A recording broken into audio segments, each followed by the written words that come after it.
Aujourd'hui, le vrai sujet, c'est le sujet du développement de l'Afrique, mais d'un développement en termes d'infrastructures énergétiques, d'infrastructures ferroviaires, routières, et donc de développement d'une Afrique qu'on doit désenclaver et nourrir.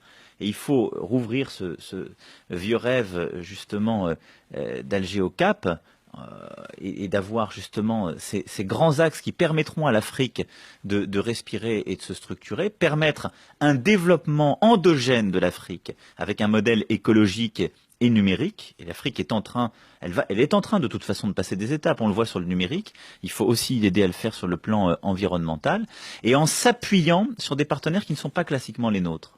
Il ne faut pas s'appuyer sur des grands groupes de gestion de matières premières ou d'infrastructures très proches des États, avec, on le sait bien, des éléments de non-transparence, voire de corruption avérés, mais il faut s'appuyer sur les étudiants, sur les diasporas justement d'étudiants de part et d'autre, en formant ces derniers, mais en les aidant aussi à retourner dans leur pays, à développer les structures universitaires africaines.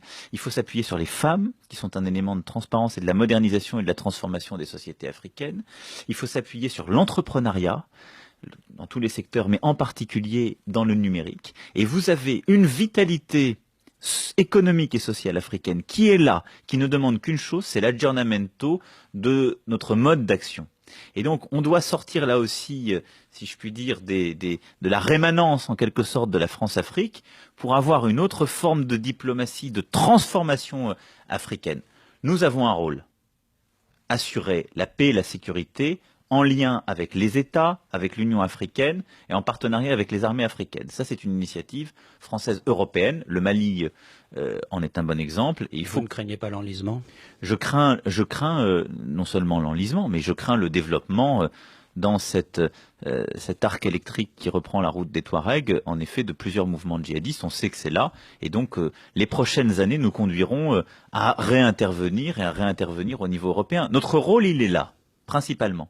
Mais ensuite, on doit développer une vitalité, donc c'est assurer la paix, la sécurité, la stabilité des États.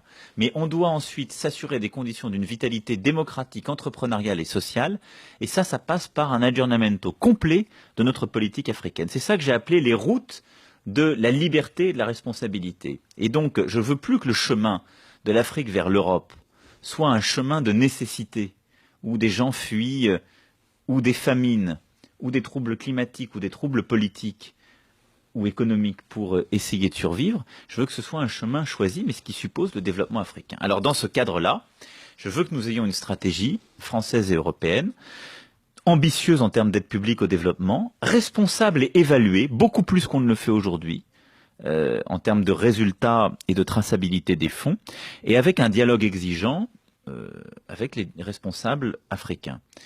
On ne peut pas expliquer aujourd'hui à notre population que on est en train de stabiliser sur le plan militaire un pays, qu'on est en train de l'aider à développer ses propres structures, que d'ailleurs il est bon pour lui que les gens plutôt reviennent ou n'en partent pas, et qu'on ne sait pas signer un accord de reconduite à la frontière, ou quand quelqu'un n'a pas les titres de séjour, il n'est pas réadmis sur le territoire. Ça, c'est un jeu de dupes dans lequel nous sommes depuis des années, et donc nous devons avoir une politique totalement transparente en termes de visa étudiants, extrêmement ambitieuse en termes d'aide publique au développement et sur le plan de ce que je viens d'évoquer, mais en même temps, avoir une demande de réciprocité sur le plan des réadmissions.